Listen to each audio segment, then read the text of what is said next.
अचानक ये क्या हो गया? ऐसी कौन सी शक्ति है जो दिव्य पुष्पक को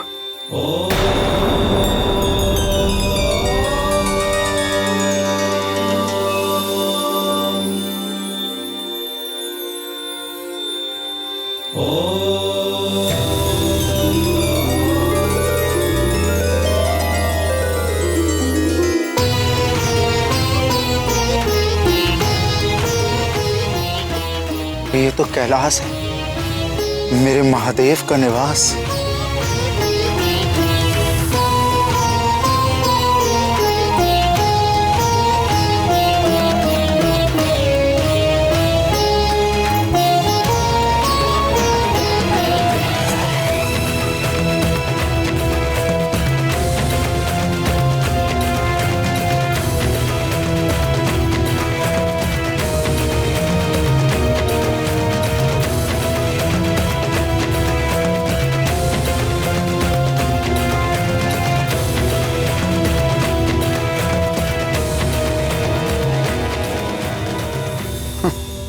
ये तो नंदी बैठे।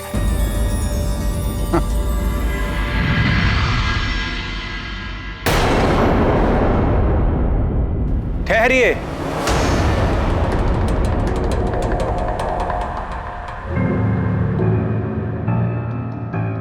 आगे जाने की अनुमति नहीं है। जाओ मेरे मार्ग से, जानता नहीं मैं कौन हूं। आप कोई भी हो, किंतु आगे किसी को भी जाने की आज्ञा नहीं है। कृपया आप वापस लौट जाएं। मुझे आज्ञा देने का दुस्साहस कर रहे हो?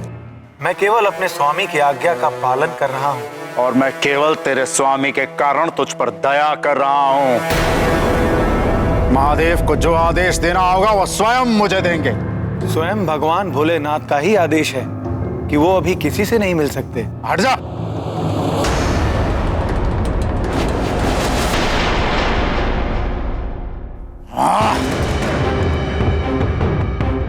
जानता नहीं तू क्या अपराध कर रहा है? महादेव के परम भक्त को उनसे मिलने से रोक रहा है। स्वयं को महादेव का बड़ा परम भक्त मानते हो और इतना भी नहीं समझते कि भक्त जब उपासना में हो तो भक्त और इष्ट के बीच में नहीं जाया करते और कैलाशपति के कैलाश में आकर अहंकार का त्याग नहीं करते। स्वयं एक मूढ़ पशु होकर मुझे शिक्षा दे रहा है। चल हट। भगवान भोलेनाथ अपने भक्तों के भाव को देखते हैं, उनके रूप रंग और आकार को नहीं।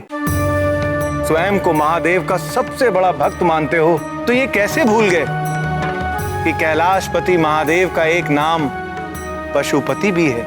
वे सृष्टि के सारे जीवों के अधिपति हैं और सृष्टि के सारे जीव उन्हीं की शरण में जाते हैं। मैं चाहूं तो अभी तुझे कठोर दंड देकर सदा के लिए शांत कर दूं, पर तेरे जैसे तुच्छ पशु से उलझकर मैं जगत में निंदा का पात्र नहीं बनना चाहता। तू मुझे मेरे आराध्य के दर्शन से नहीं रोक सकता।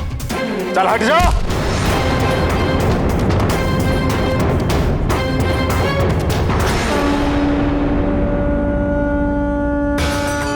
भगवान शंकर दीनानाथ भक्त वत्सल हैं। वो अपने भक्तों को दर्शन देने में स्वयं कभी भी विलंब नहीं करते, किंतु आज महादेव के दर्शन नहीं हो पाएंगे। इस मर्यादा को समझिए और वापस लौट जाइए। लौट जाना और पीछे हट जाना मेरा स्वभाव नहीं। और ऐसा कौन सा कार्य है कि डमरूधारी अपने परम भक्त दशानन से भी ना मिले?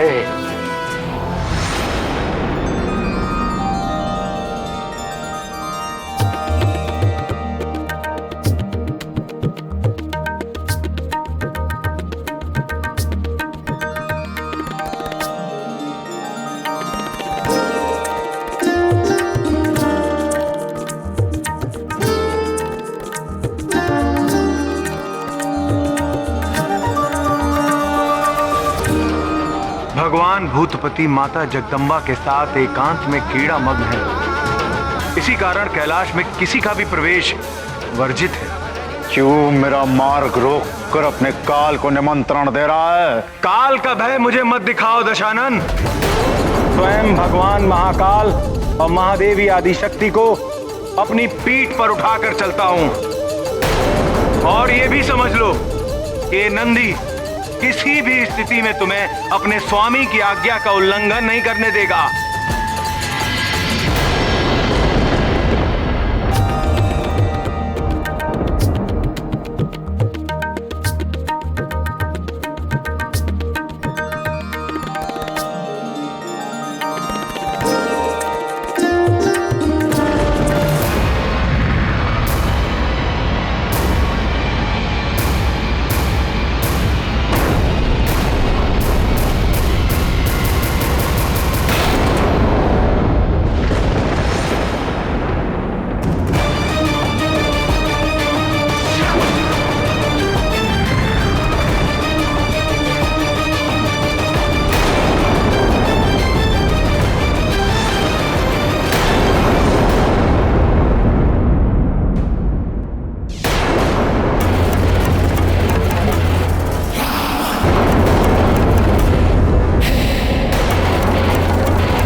मृत्यु ना आज होनी है और ना ही मेरे हाथों होनी है दशग्रीव।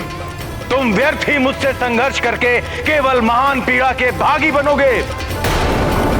मेरी बात मानो, वापस लौट जाओ। लंकेश दशानन जो एक बार संकल्प कर ले उसे पूरा करके ही रहता है। भक्त होकर भी बार बार भगवान की आज्ञा का निरादर कर रहा है, मूर्ख।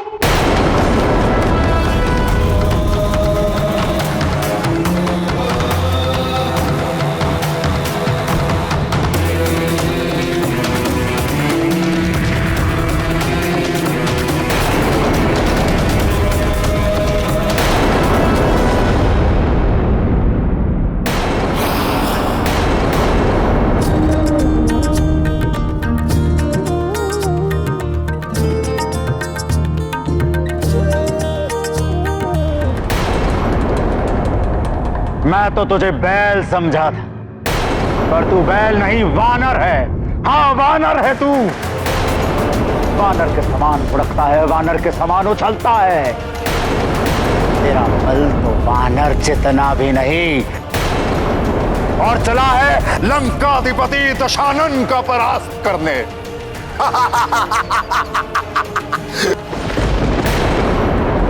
ये महादेव भी निराले हैं, किसी भी पात्र अपात्र को वरदान दे देते हैं, किसी को भी अपना गण बना लेते हैं। तेरे जैसे वानर बुद्धि को अपना द्वारपाल नियुक्त कर लेते हैं। बड़ा आया दशानन से युद्ध करने वाला। वानरों को तो मैं कीट पतंग भी नहीं समझता। वानर बुद्धि।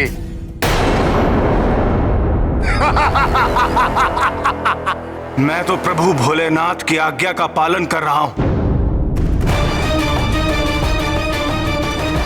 लेकिन तुम्हें इसमें वानर बुद्धि दिख रही है। तो सुनो दशानन, जिन वानरों को तुम इतना तुच्छ समझते हो, उन्हीं वानरों के सम्मुख तुम घुटने टेकने पे विवश हो जाओगे।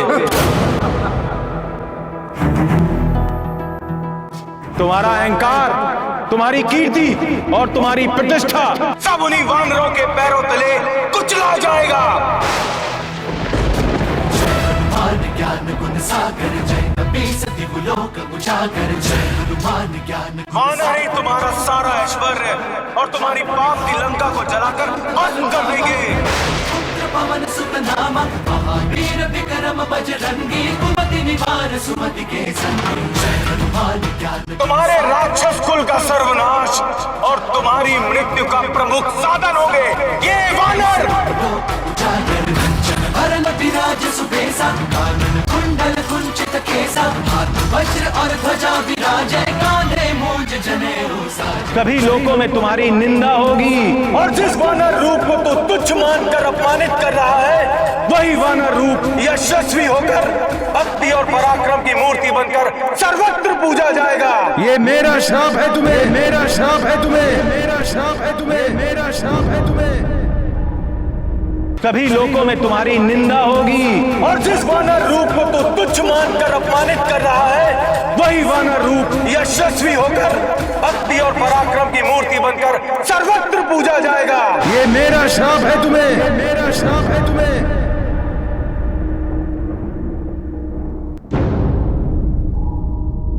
ये गूंज कैसी है प्राणनाथ? यह सत्य और न्याय की गूंज है प्राण प्रिय। हमारे सर्व समर्थ भक्त नंदी ने एक अशिष्ट को उचित दंड दिया है। अपने परम प्रिय भक्त नंदी के इस वचन का मान रखने के लिए भगवान भोलेनाथ ने बजरंग बली हनुमान के रूप में जन्म लिया और मर्यादा पुरुषोत्तम श्री राम की वानर सेना का नेतृत्व किया और पाप की लंका जलाकर भस्म करने का वचन तो शिवांश महाबली हनुमान ने स्वयं ही निभाया। इस प्रसंग में एक और ध्यान देने योग्य बात है। वो क्या हृदयनाथ? यही कि भक्त और भगवान के मध्य कभी नहीं आना चाहिए। विशेषकर भक्त वत्सल भगवान भोलेनाथ और उनके परम सेवक नंदी महाराज के बीच तो भूल कर भी कभी नहीं। नंदीश्वर वृषभ रूप में भगवान महादेव के साथ शोभायमान है। जिस प्रकार गौ माता पृथ्वी का प्रतीक है उसी प्रकार वृषभ रूप नंदी धर्म का प्रतीक है। भगवान भोलेनाथ सदैव धर्म के साथ हैं और धर्म निरंतर भगवान भोलेनाथ की सेवा में रहता है। इनके बीच में पड़ने का अर्थ है भगवान महेश्वर से होकर जो सनातन धर्म की धारा बहती है उसमें बाधा डालना। नंदी से ऐसा भयंकर शाप मिल जाने से तो रावण बहुत भयभीत हो गया होगा। भयभीत हो जाता तो कदाचित उसके कुछ पाप धुल जाते। उद्दंड रावण की बुद्धि को तो अहंकार और क्रोध का गुण लग गया था। अरे मोड़, तू ना आलसी बैल बन सका ना विधिवत वानर। तू क्या समझता है मैं तेरे तुच्छ शाप से घबरा जाऊंगा? वानरों से भयभीत होकर प्रार्थना क्षमा प्रार्थना करूंगा। तूने अभी मेरी शक्ति देखी नहीं है, परंतु तुझ पर बल का प्रयोग करके मैं अपनी शक्ति को व्यर्थ नहीं करना चाहूंगा। तेरा अस्तित्व तो वैसे भी तुच्छ और नगण्य है, पर अब मैं उसे अर्थहीन बना दूंगा। तो यहीं खड़ा रह और देख, मैं तेरे सामने से ही संपूर्ण कैलाश पर्वत को यहां से उखाड़ कर अपनी राजधानी लंका ले जाऊंगा।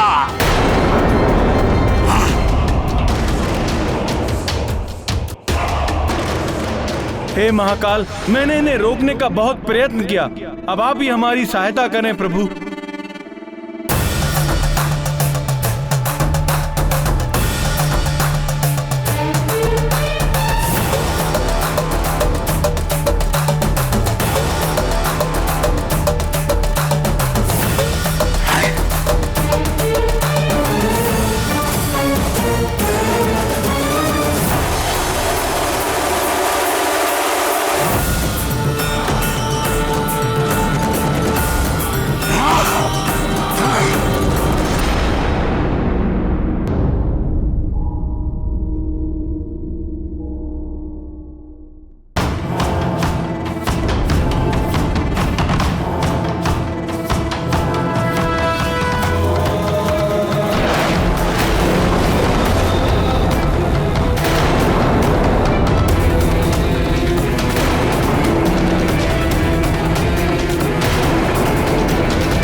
कैलाश तो स्थिर हो गया,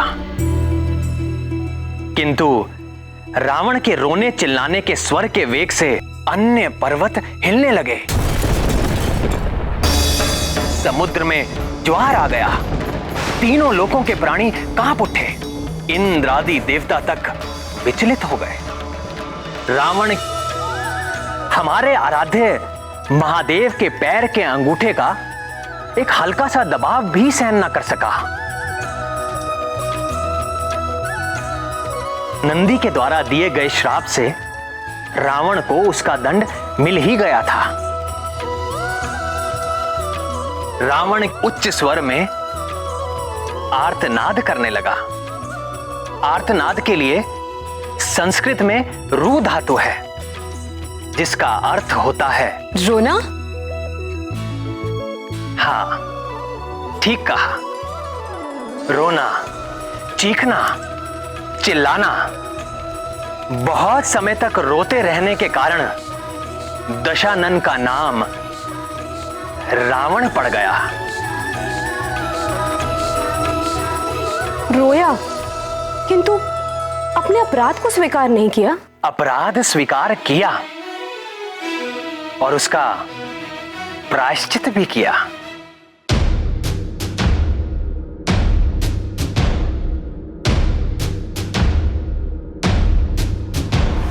जटाटवीकलज्ज्वल प्रवाह पावितस्थले कलेवलम्ब्य लम्बितां भुजङ्गतुङ्गमालिकां डमड्डमड्डमड्डमन्निनादमड्डवर्वयं चकार चण्डताण्डवं तनोतु नः शिवः शिवम्।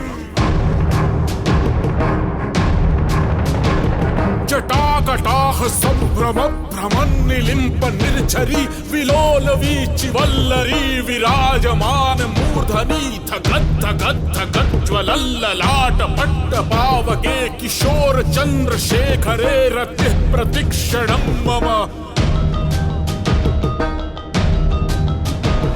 धराधरेन्द्र नंदिनी विलास बंधु बंधुरः स्फुरद्दिगंत संतति प्रमोद मान मानसे कृपा कटाक्ष धोरणी निरुक्त दुर्धरापदी क्वचित् दिगंबरे मनो विनोद में तु वस्तुनि।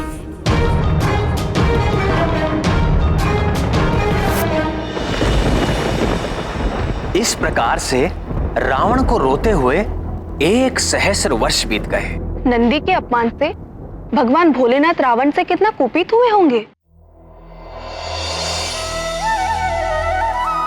भगवान भोलेनाथ अपने भोले भक्तों की पीड़ा और अपमान को तनिक भी सहन नहीं कर सकते। तो फिर दीनानाथ भोले बाबा का क्रोध कैसे शांत हुआ है दीनदयाल? भोले भंडारी क्या कभी किसी से सदा के लिए रूठ सकते हैं? भोले बाबा तो जगत पिता हैं, वो कैसे किसी प्राणी के प्रति निष्ठुर हो सकते हैं?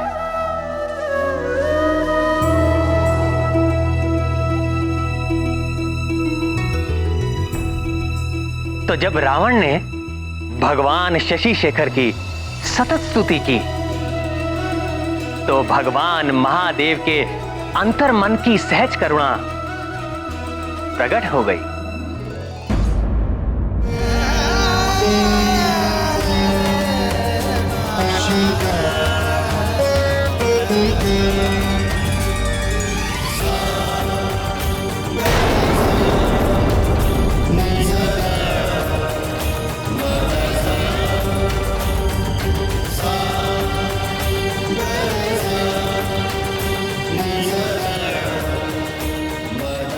ओम नमः शिवाय।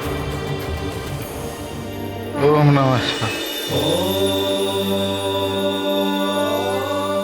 ओम नमः शिवाय। उठो दशानन।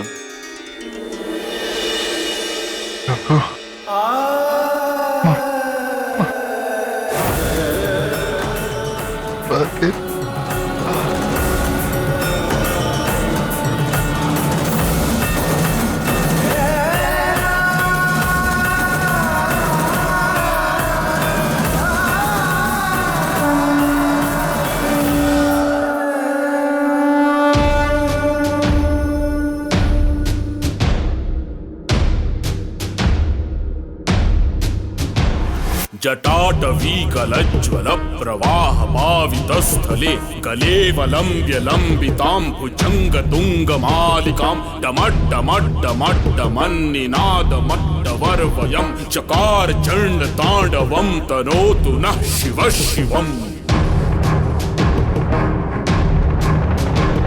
जटाकटाह संभ्रम भ्रमन्निलिम्प निर्झरी विलोल वीचि वल्लरी विराजमान मूर्धनि धगद्धगद्धगज्ज्वलल्ललाट पट्ट पावके किशोर चन्द्रशेखरे रति प्रतिक्षणं मम।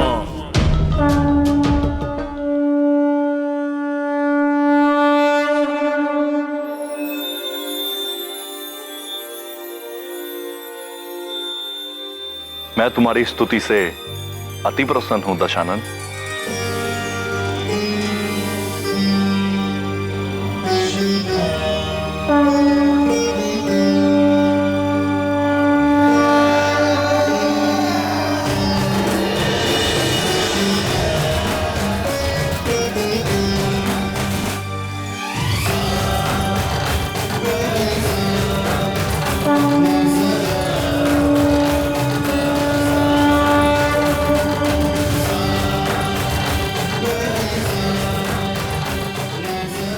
यह चंद्रहास खड़ग अजय है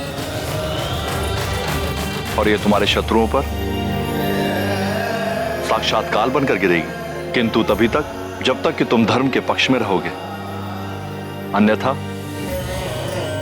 इसकी अपराजयता जाती रहेगी।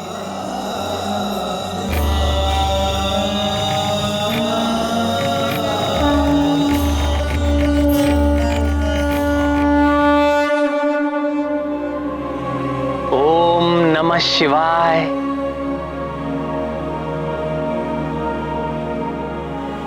कितने भोले हैं भोलेनाथ। पिता के समान दंड भी दिया और क्षमा मांगने पर आशीर्वाद भी। ओम नमः शिवाय।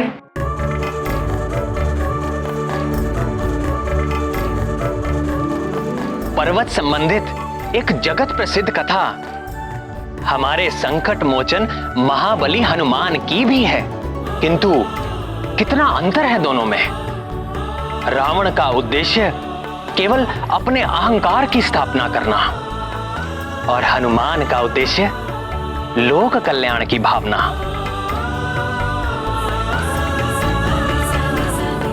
मन में एक प्रश्न उठा है प्राणवल्लभ। अवश्य पूछें कमल नयन। पुत्री यदि रावण के समान असभ्य हो तो उसे दंड से वश में किया जा सकता है, जैसे कि महादेव ने किया, किंतु पुत्री यदि हनुमान लला के समान अबोध और नटखट हो तो क्या करना चाहिए ना? हनुमान तो केवल राम नाम के वश में है और किसी उपाय से उन्हें वश में करना असंभव है, और बाल रूप का तो कहना ही क्या।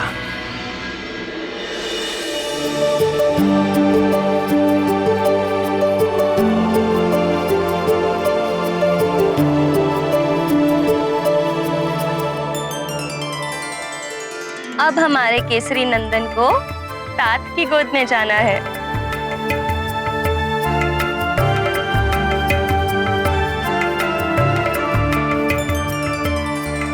मैं गोद में ले तो लूं, लेकिन ये मेरे पास टिकेगा? बहुत चंचल है हमारा केसरी नंदन।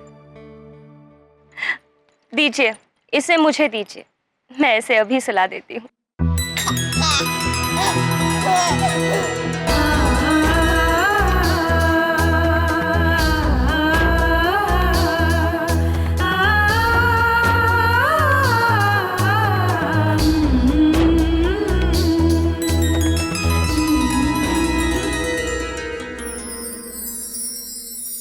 आप सो जाइए।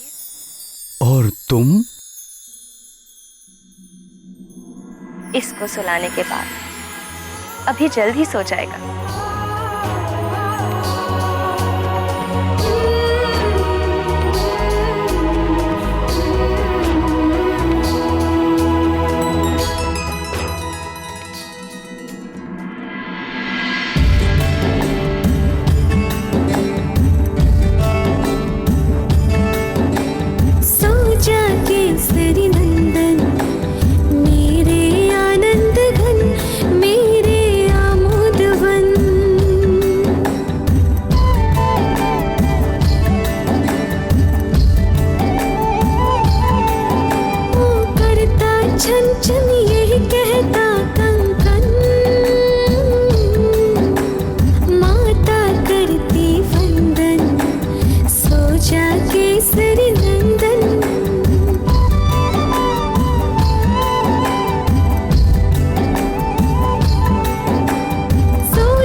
केसरी नंदन, मेरे आनंद घन, मेरे आमोद वन, सो जा केसरी नंदन।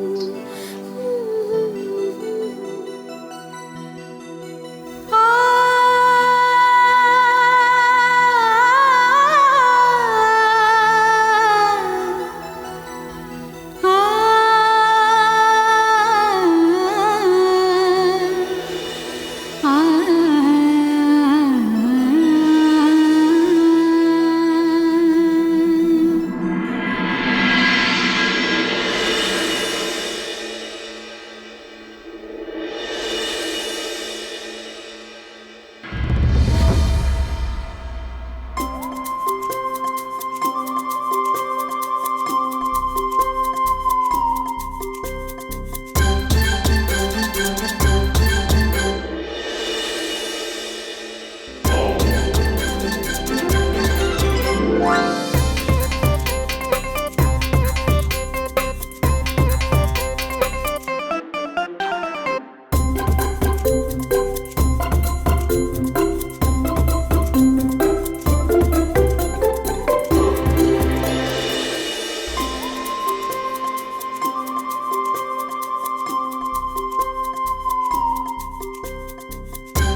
शिशु के जन्म व लालन पालन का कार्य महामाया ने माता को सौंपा है, किंतु पिता भी अपनी संतान के कल्याण व सुरक्षा के लिए निरंतर चिंतित रहता है, चाहे वो मनुष्य हो या देवता।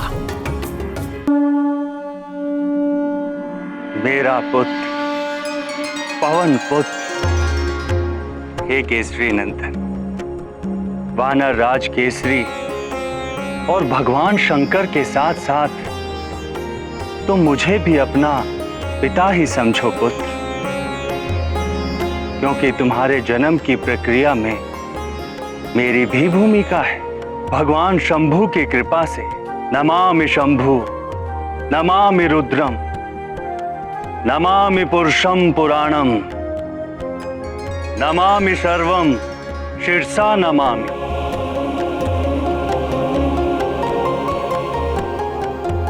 ये जो तुम्हारी चंचलता है ना पुत्र, ये भी मेरा ही गुण है। वायु का स्वभाव ही है कभी एक स्थान पर ना ठहरना, सदैव गतिशील रहना। वायु पुत्र होने के कारण तुम में ये चंचलता सहज ही चली आई है, किंतु तुम थोड़ा धीर भी धरो पुत्र, कैलाशपति भगवान शंकर के समान।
सो जा केसरी नंदन, मेरे आनंद घन, मेरे आमोद वन।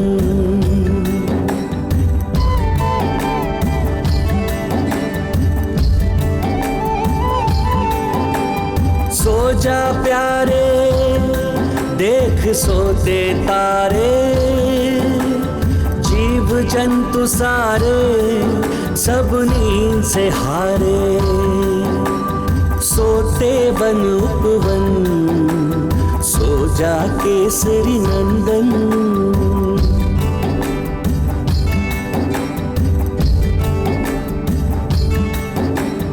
पहने चंदा चंचल तारों का वलकल, करे नींद से छल, नहीं सोता तो पल।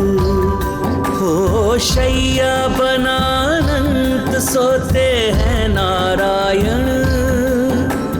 तू भी चुप सो जा ओ केसरी नंदन, मेरे जीवन धन, सो जा समीर नंदन।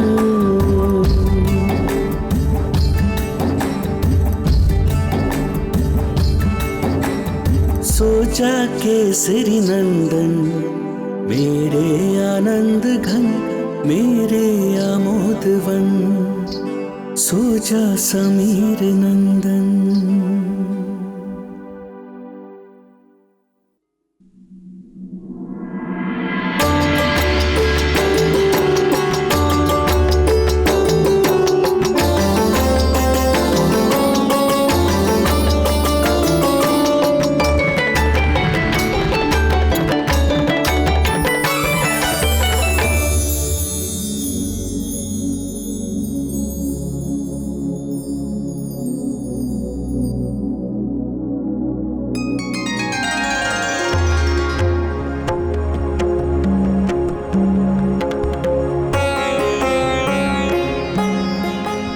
प्रणाम महाराज। किष्किंधा नरेश के बैठने की क्या व्यवस्था की? वो सामने ऊंचा आसन उन्हीं के लिए है और उनके निकट के 2 आसन उनके 2 सुपुत्रों के लिए है।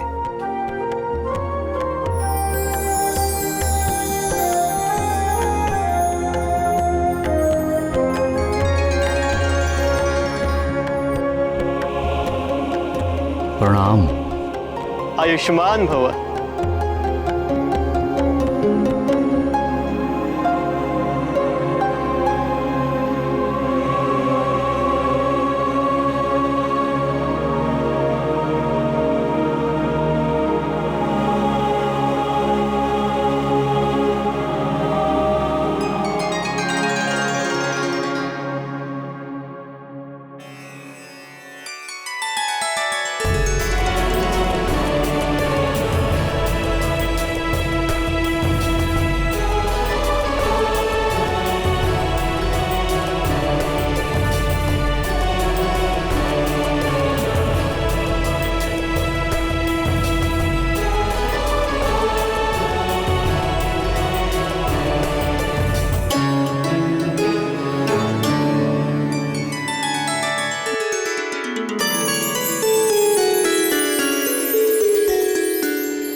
प्रणाम।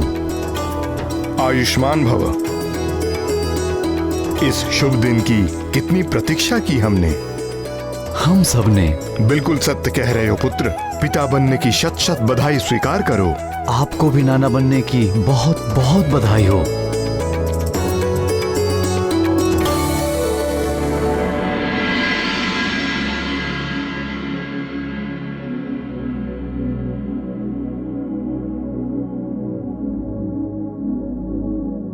आप अपने नाती को देखने के लिए व्यग्र हैं ना?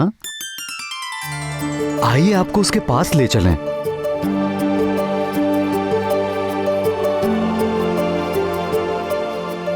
महारानी, देखिए तो आपके पुत्र से मिलने कौन आए हैं?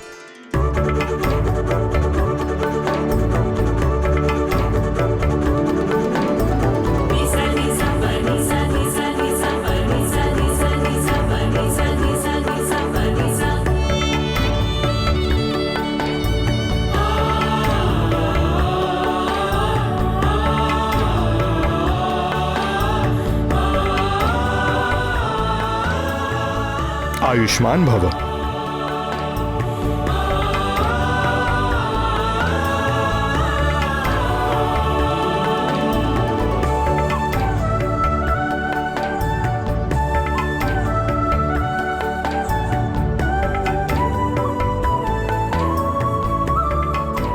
कितनी प्रार्थनाओं के बाद पाया है हमने तुम्हें। नाना है हम तुम्हारे।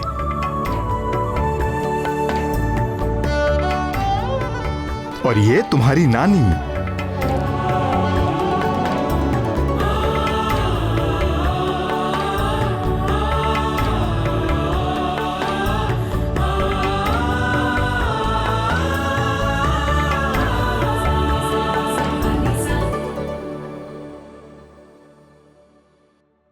किंतु पुत्री अंजना, ये तो कुछ बड़ा प्रतीत होता है। आपके नाती पर भोलेनाथ की विशेष कृपा है।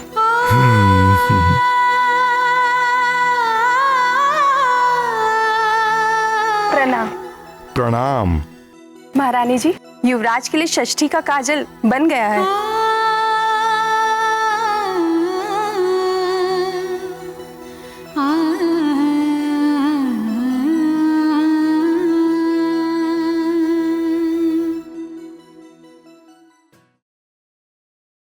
परंतु ये रीति तो बालक की बुआ द्वारा निभाने की परंपरा है ना?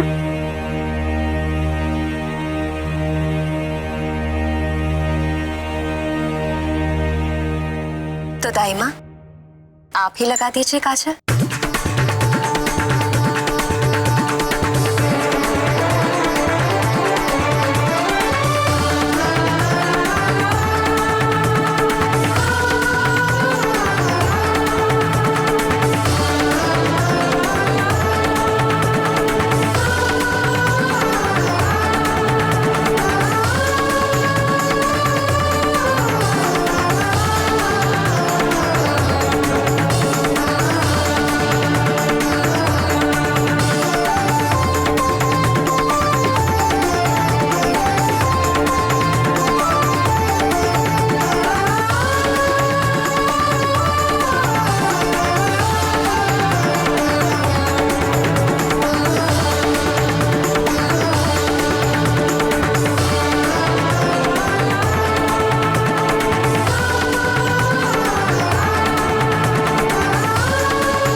हमारी ओर से ये भेंट स्वीकार कीजिए।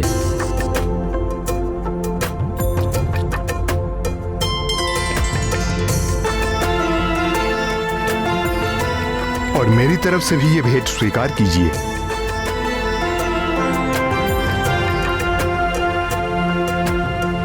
अब शिशु को उछलने की प्रथा शिशु की नानी मां द्वारा संपन्न कर लिया जाए।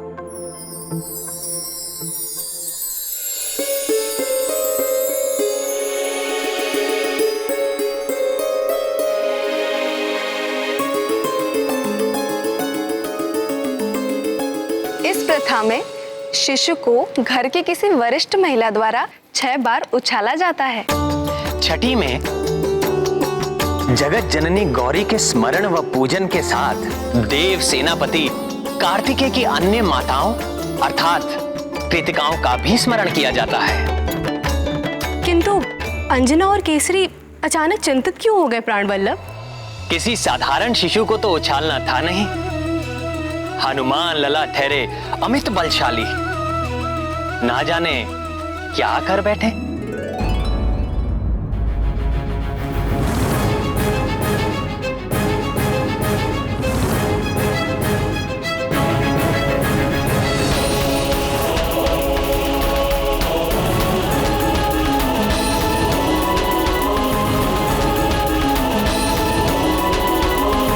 यदि आपकी अनुमति हो तो क्या ये कार्य मैं कर सकती हूँ?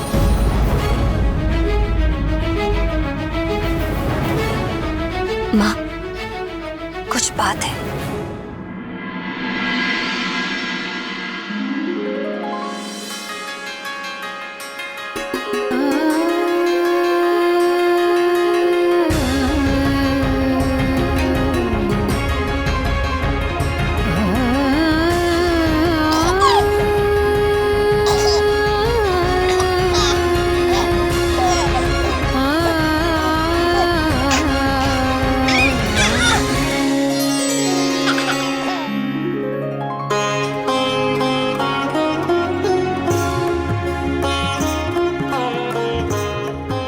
महाराज प्रणाम। किष्किंधा के यशस्वी नरेश वानराधीश सूर्यश्रेष्ठ ऋछराज पधारे हैं।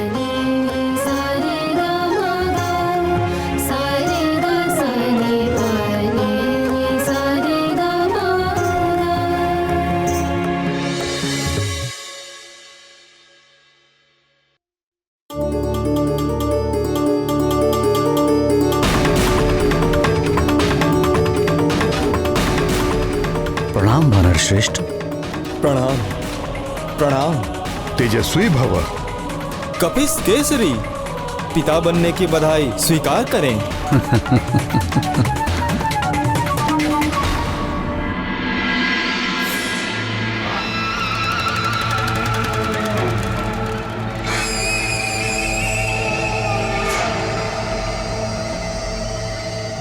किंतु स्मरण रहे, पुत्रों को संभालना बड़ा ही दुष्कर कार्य है, विशेषकर वानर पुत्रों को, जो स्वभाव से ही बहुत क्रीड़ा प्रिय और उदंड होते हैं।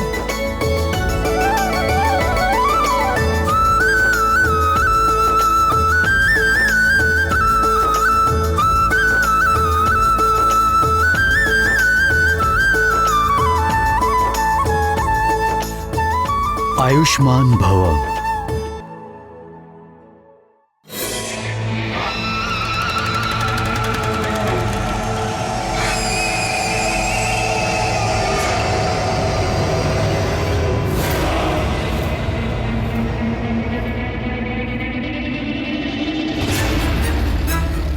बड़ी विशेष प्रतीक्षा थी आप दोनों की।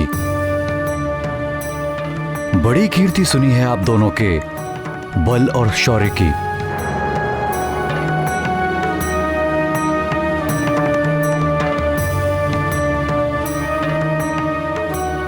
आइए।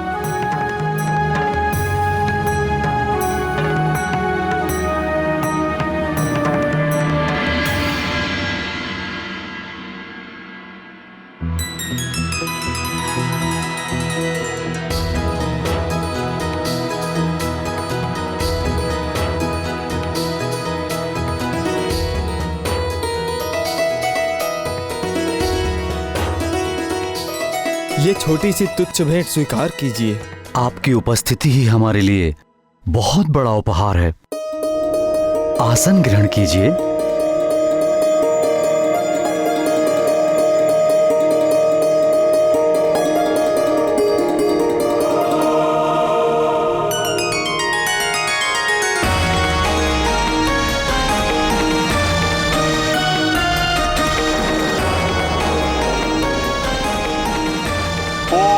पवित्रा पवित्रो वा सर्वावस्था गतोऽपि वा यहाँ स्मरेत पुंडरीकाक्षं स बाह्याभ्यन्तरा शुचिः।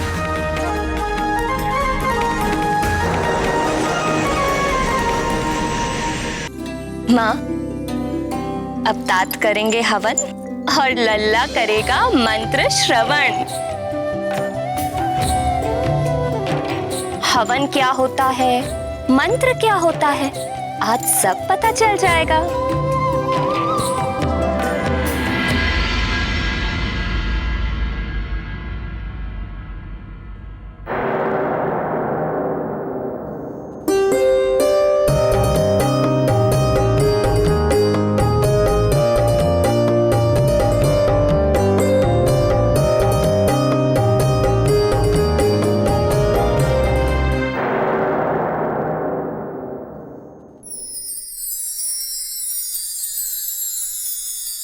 महारानी जी आइए।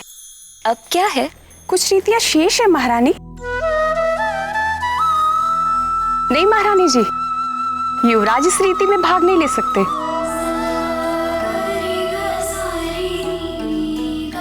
माता जी आप भी चलिए। बस थोड़ी सी प्रतीक्षा और तब तक लल्ला बैठेंगे इसी ठौर।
अब हल्दी से हाथ की छाप लगानी है तुम्हें।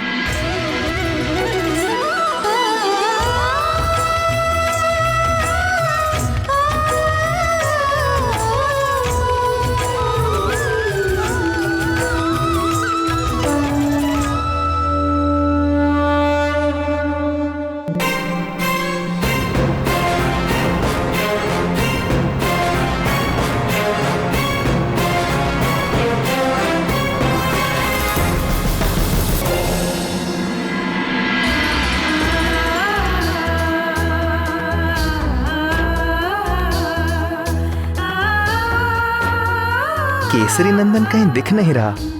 उसे देखकर मन में कैसा आनंद उठता है, कैसी शीतलता आ जाती है।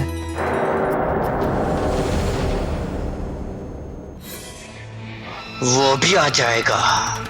वो मरकट, उसे देखकर हृदय जलता है।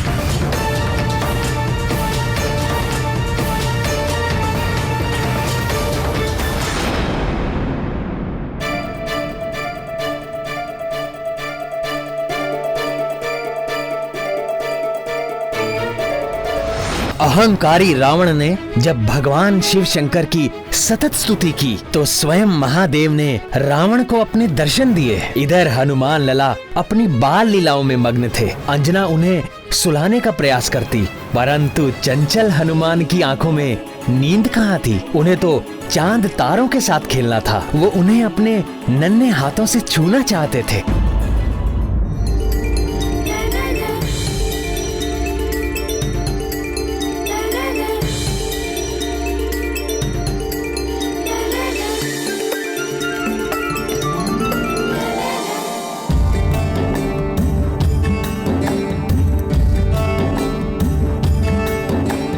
सो जा केसरी नंदन मेरे आनंद घन मेरे आमोद वन।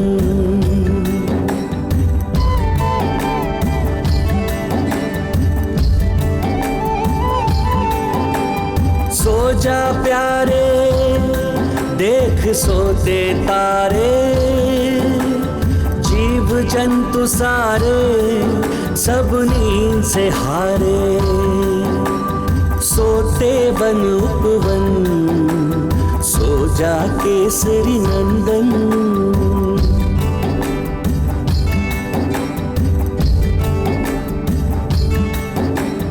पहने चंदा चंचल तारों का